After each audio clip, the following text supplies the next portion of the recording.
Salut les durs à cuire, j'espère que vous allez bien. Alors je ne vais pas parler très fort puisque je suis actuellement dans le cloître d'un couvent dédié à Sainte-Marie-Madeleine, donc à Florence. Je me suis dit que c'était vraiment le lieu idéal pour parler de notre badass du jour, puisqu'on va parler d'une sainte, on va parler de Catherine de Sienne.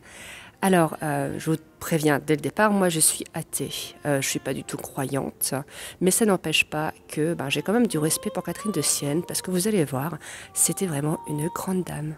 Alors le début de vie de Catherine est un petit peu atypique puisqu'elle est la 23e ou 24e, les sources divergent, enfant d'une famille de teinturiers. Donc son début de vie n'est pas très, on va dire, facile. D'ailleurs, elle va rester analphabète très tard. Et à 16 ans, elle intègre une confrérie de pénitentes. Et elle va très vite gagner en notoriété parce que déjà, Catherine, c'est une grande gueule. Elle a des convictions et elle n'hésite pas à les partager. Et en plus, elle va se dire mystique. Bon, ça, entre nous, j'y crois pas trop. Elle disait qu'elle avait des visions dans lesquelles Jésus et les saints lui parlaient. Moi, là, je suis sceptique. Mais du coup, elle va utiliser sa notoriété au service d'une mission qui va vraiment être la grosse mission de sa vie, restaurer la gloire de la papauté. En effet, à l'époque, la papauté, elle est en crise. Depuis 1309, les papes sont réfugiés à Avignon, suite notamment à plusieurs querelles avec des principautés, notamment des cités-États en Italie, et notamment avec la très puissante Florence. Donc en 1376, Catherine se rend à Avignon pour rencontrer le pape Grégoire XI et le convaincre de retourner à Rome.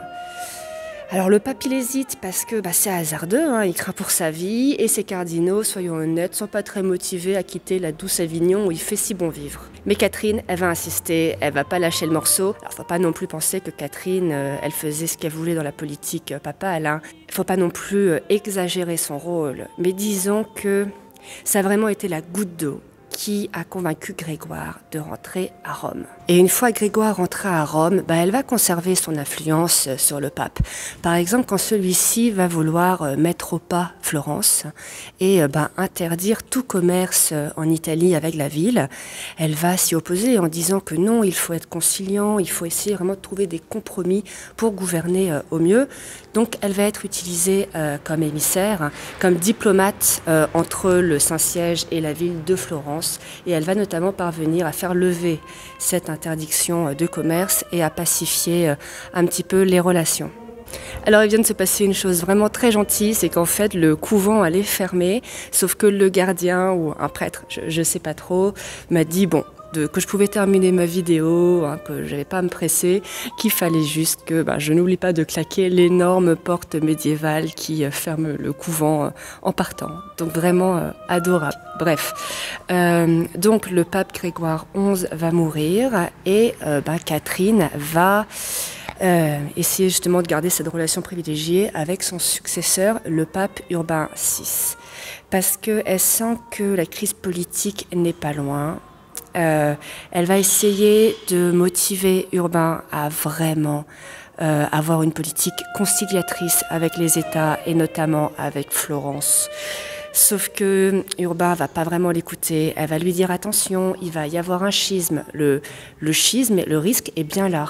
Et effectivement, en 1378, va éclater le grand schisme d'Occident.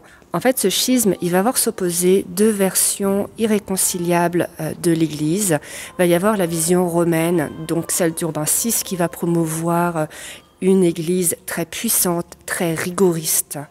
Et il va y avoir la vision plutôt avignonnaise, pour une église décentralisatrice, décentralisée, un peu plus souple. Ça va être notamment ce parti-là que les Français vont adopter. Et malgré son désaccord avec Urbain VI, Catherine va quand même rester fidèle à son engagement de défendre la papauté et va rester l'appuyer. Elle va beaucoup correspondre avec les princes et les grands ecclésiastes de l'époque pour les convaincre de ne pas lâcher le pape, de continuer à épouser sa cause. Elle va notamment essayer de convaincre la puissante Jeanne Ière, reine de Naples, qui était une farouche opposante du pape. Bon, ça va pas beaucoup marcher. Tiens, je passe devant l'église, je sais pas si on voit grand-chose. Bon, je ferai un petit une petite vidéo à l'intérieur. Et malheureusement, Catherine ne pourra pas maintenir ses actions très longtemps puisqu'elle va mourir très jeune, à 33 ans. Elle va mourir d'anorexie. En fait, toute sa vie, elle se sera mise à l'épreuve.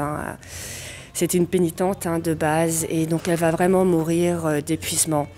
Et elle va très vite être canonisée, elle va devenir la sainte patronne de Rome. Et surtout, en 1970, elle va devenir la première femme docteur de l'Église.